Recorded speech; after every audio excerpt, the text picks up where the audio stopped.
What is going on, YouTube and weight loss warriors? It's your boy C-Dub, and I'm back with another video. And today I want to give you a complete beginner's guide to intermittent fasting, and I'm going to do it right after this.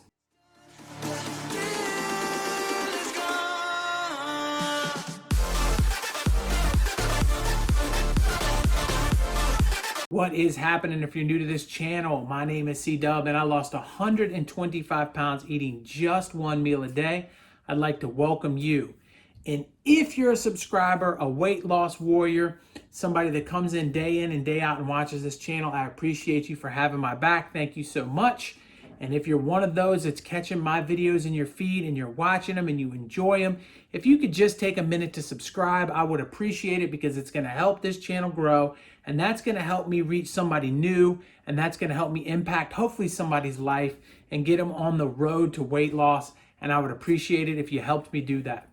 Now that we got all that out of the way, I wanted to give you an opportunity here to go to one video as a reference point to intermittent fasting, one video where you could learn everything you needed to know. And if you never watch another video, you could take it and run with it and cruise to the next level. So if you're new to intermittent fasting, this is the spot to be. And if you're a veteran, hopefully I give you some information you may not have known and something else to think about.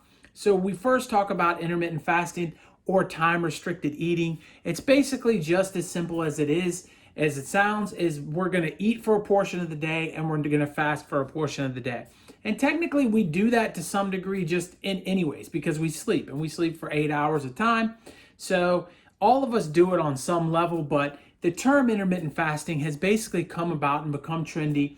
And basically people accept the fact that if you're going for somewhere around 16 hours, it's intermittent fasting. And that's 16 hours of not eating, and then you would eat for 8 hours. So we're going to talk about all the different methods. But first, I also want to address that there are some people that call intermittent fasting 12 hours of eating and 12 hours of not eating. For the sake of this video, I'm not going to include that, because I think that that is not truly intermittent fasting. I think that that is a good step in the right direction to become an intermittent faster. But I personally believe if you're not putting 16 hours of fasting in, you're not quite doing what you need to do, and it's not helping you as much as it should. So we start off with the 16 and 8 method. The 16 and 8 method of intermittent fasting is exactly what it says. You're fasting for 16 hours and you're eating for 8 hours. And this can be done in a lot of different ways and at any time you want. You can have that as a breakfast and lunch kind of fasting, or a lunch and dinner kind of fasting, or however you want to do it. But you want to make sure that the 16 hours you're not eating are consecutive hours. And that's where a few people say, well, I do fast for 16 hours because I'm eating, maybe 4 hours here and then I eat 4 hours down here. But you're really not giving yourself enough time. And the reason that is because you have insulin levels, and when the insulin levels raise up after you've eaten, you got to give those levels of time to get back down and get your body to switch over into fat burning mode. And if you're able to do that, then you're able to lose more weight and get a lot of the other benefits. But in order to do that, you have to put all of your eating into an 8-hour window. Now, there are people that say that you should eat 3 meals during that period of time, 2 meals during that period of time, and some people say there are no rules during that period of time. And all of that is technically right. You can intermittent fast and do it in any way you want during that 8-hour period of time. The thing that I would suggest, though, and the thing that I would seriously consider thinking about, is if you only eat twice during that time, whether that be noon and 8 o'clock at night, or 10 in the morning and 6 o'clock at night. However the case is, if you're able to eat just 2 meals, you're going to put yourself in a better overall situation, because you're going to allow your insulin levels to level back out on both ends of that.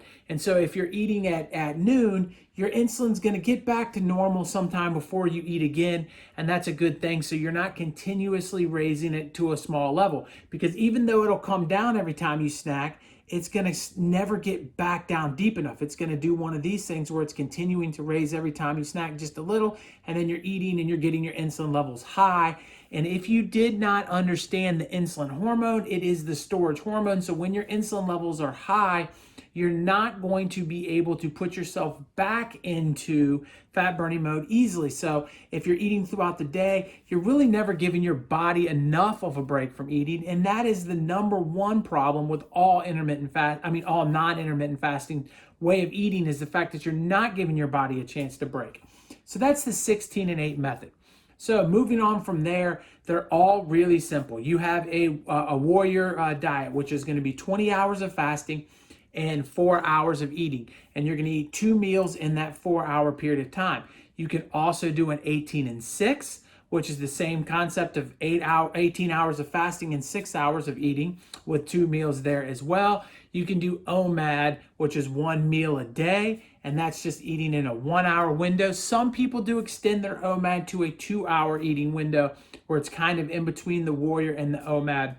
And then we have other fasting protocols like alternative day fasting, which is literally eating every other day. You have a full day of eating, normally like every, standard American person, or in this world, really 3 meal a day people, and the way that we all are eating now. So you're basically going to eat every other day like you normally would. And then we have the 5-2 method, which is you're eating normally for 5 days of the week, and then you're fasting for 2 days of the week.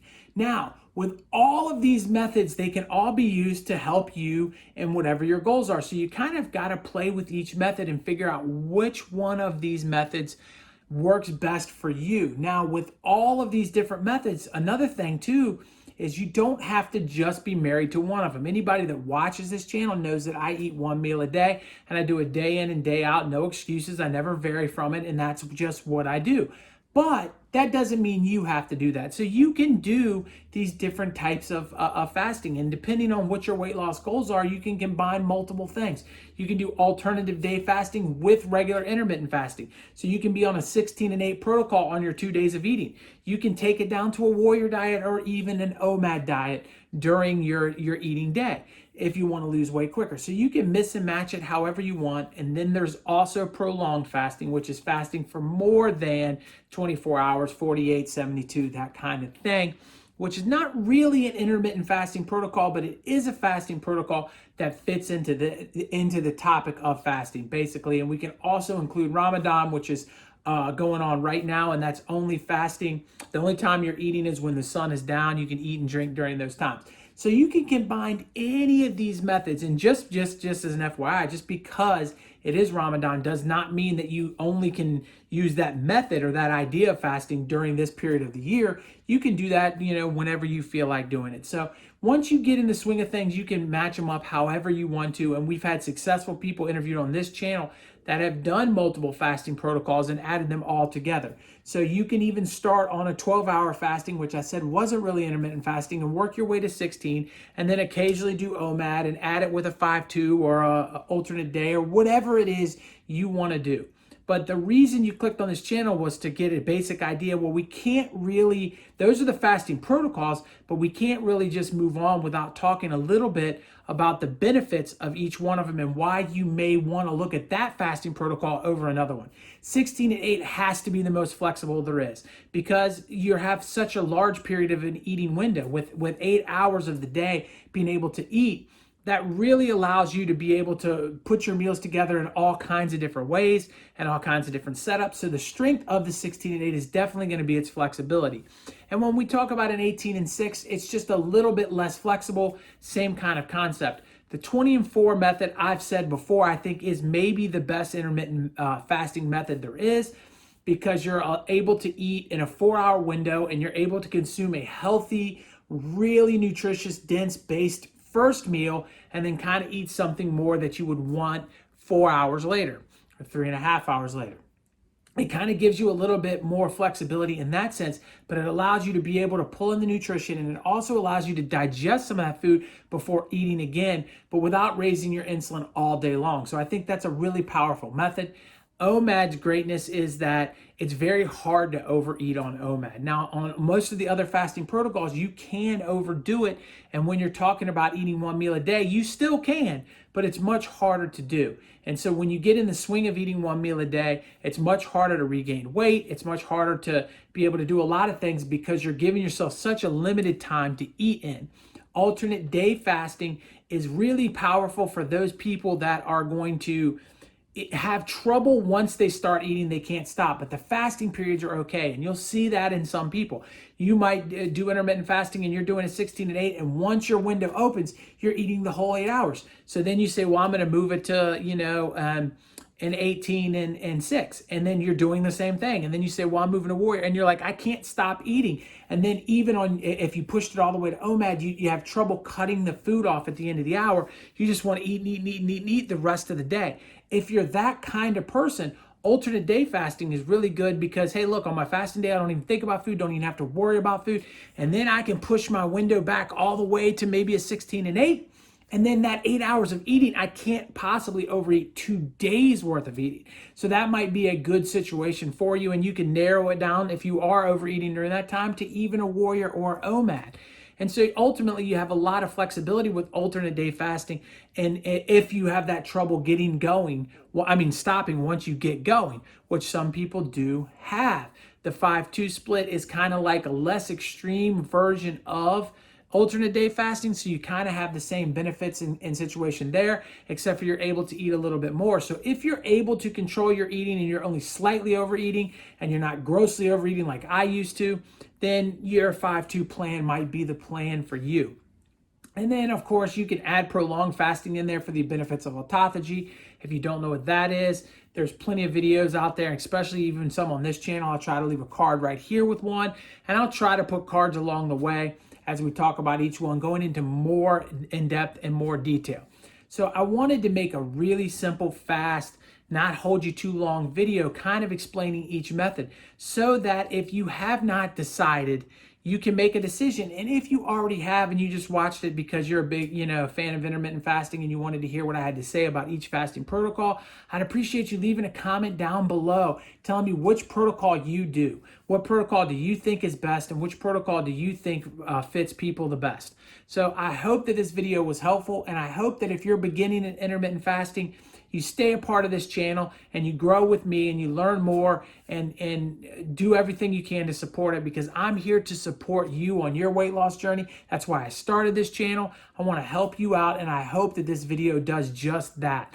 Right about here is going to be a video that I have talking about intermittent fasting and a little bit more of the benefits. And over here is my face. Click on that bad boy and it will subscribe to this channel. That is free, but the information I am giving you, priceless. I'll talk to you guys on the next one. Peace.